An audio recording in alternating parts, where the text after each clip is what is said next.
ব্রাদার্সের পক্ষ থেকে আমরা সোজা চলে এসেছি কলকাতা স্বাস্থ্য ভবন থেকে। আজ আমরা ঝাড়গ্রাম জেলা স্বাস্থ্য দপ্তরের উদ্যোগে এবং আজকের মোহনপুর রুরাল হাসপাতালের উদ্যোগে আমরা চলবি প্রাইমারি প্রাথমিক স্বাস্থ্যকেন্দ্রের সামনে মানে পিএসসির সামনে এক মায়াজালের আয়োজন করেছি। যারা আশেপাশে রয়েছেন, যারা এদিক ওদিকে রয়েছেন, সবাই আসুন। আমরা এই বিনা পয়সায় বিভিন্ন ধরনের ধামাকা ম্যাজিক শো, যে ম্যাজিক শো আপনারা টিকিট কেটে দেখেন, যে ম্যাজিক শো দেখবার জন্য আপনারা হলে গিয়ে টিকিট কেটে দেখেন, আজ কোনো টিকিট নয়, সম্পূর্ণ বিনা অর্থে বিনা পয়সায় আমাদের এই ম্যাজিক শো আমরা এখানে উপস্থাপন করব। মনে রাখবেন, আজ শরীর স্বাস্থ্য নিয়ে, স্বাস্থ্যই হচ্ছে সম্পদ। আজ যাকে ঘিরে আমরা এইচআইভি এবং যক্ষ্মার টিভির বিষয় নিয়ে কিছু কথা আপনাদের জানাবো। তাই আপনারা যে যেখানে আছেন এই এলাকার প্রত্যেকটি মানুষকে আমরা জানাচ্ছি আপনারা চলে আসুন। শুরু হবে ম্যাজিক জাদু ইন্দ্রজাল। আমাদের সঙ্গে রয়েছেন আমাদের এই ব্লক অর্থাৎ মোহনপুর আর এইচের ব্লক স্বাস্থ্য আধিকারিক বিয়ময় স্যার রয়েছেন, আমাদের এখানে ডক্টর রয়েছেন, আমাদের এখানে সুপারভাইজার আশা রয়েছেন, অন্যান্য সভ্যবৃন্দ। তাই আপনারা চলে আসুন। চলে 10 মিনিট একটু চলাই। ম্যাজিক শো, ম্যাজিক শো এখন সবে 10টা। চলাই সবাই আসুন। শুরু হবে ম্যাজিক জাদু ইন্দ্রজাল। ম্যাজিক জাদু ইন্দ্রজাল শুরু করবো ম্যাজিক শো। আপনারা আসুন, একটু বস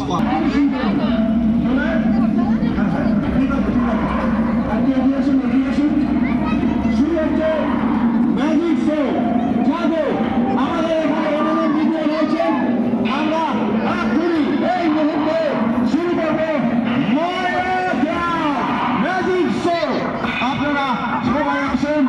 আমরা এখনই এই মুহূর্তে শুরু করতে চলেছি ম্যাজিক শো জাদু ইন্দ্রজাল।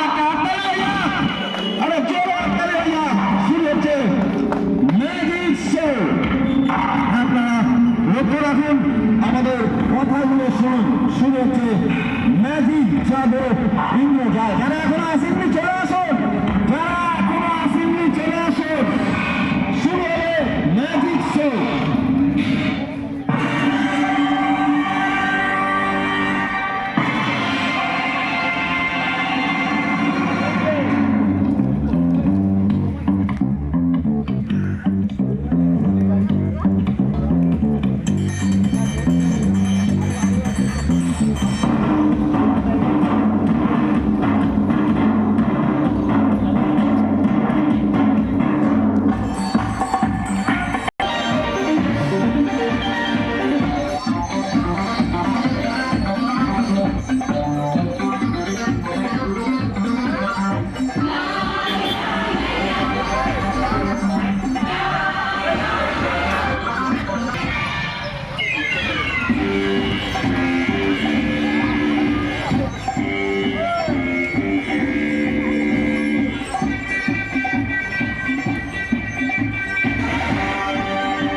আমরা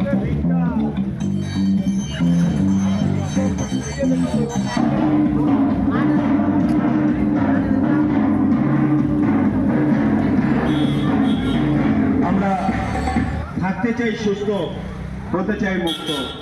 আমরা কেউ অসুস্থ হয়ে ঘরে বন্দি হিসাবে থাকতে চাই না, থাকতে চাই কি? তাই আমাদের মনে রাখতে হবে যে আজকে আমরা প্রত্যেকটি মানুষ থাকতে চাই সুস্থ, হতে চাই মুক্ত। আজকে যে উদ্দেশ্য নিয়ে আপনাদের এখানে এসেছি, যে এইচআইভি এই রোগটা কিভাবে আমাদের মধ্যে ছড়ায়, এর থেকে আমরা কিভাবে সুরক্ষিত থাকবো। আরো অনেক ম্যাজিক আছে, কেউ চলে যাবেন না। কিভাবে ছড়ায়, মূলত 4টি কারণে এইচআইভি আমাদের মধ্যে ছড়াতে পারে। এই 4টি কারণ কি? মনে রাখবেন, এইচআইভি সংক্রমিত সিরিঞ্জ ও ছুঁচের মধ্যে থেকে এই রোগটা আমাদের মধ্যে আসতে পারে। দ্বিতীয়, আমাদের মনে রাখতে হবে যে এইচআইভি সংক্রমিত রক্তের মাধ্যমে এই রোগটি আমাদের মধ্যে পৌঁছাতে পারে। তৃতীয়, আমাদের মনে রাখতে হবে অসুরক্ষিত সংক্রমিত ব্যক্তির সাথে অসুরক্ষিত শারীরিক মেলামেশার মাধ্যমে এইচআইভি সংক্রমিত ব্যক্তির সাথে অসুরক্ষিত শারীরিক মেলামেশার মাধ্যমে এই রোগটা আমাদের মধ্যে আসতে পারে। চতুর্থ হচ্ছে, এইচআইভি সংক্রমিত গর্ভবতী মায়ের থেকে তার সন্তানের মধ্যে এই রোগটি পৌঁছাতে পারে। আজ আমাদের মনের মধ্যে প্রশ্ন জাগরণ হয় যে আজকে এইচআইভি থেকে আমরা কিভাবে সুরক্ষিত থাকবো। আমরা জেনে নেব পরবর্তী খেলার মধ্য থেকে এইচআইভি থেকে আমরা কিভাবে সুরক্ষিত থাকবো। আসুন আমরা শুরু করছি পরবর্তী ম্যাজিক জাদু ইন্দ্রজাল। আপনারা লক্ষ্য রাখুন, সহ আমাদের কথাগুলো শুনুন। শুরু হচ্ছে পরবর্তী ম্যাজিক, লক্ষ্য রাখুন।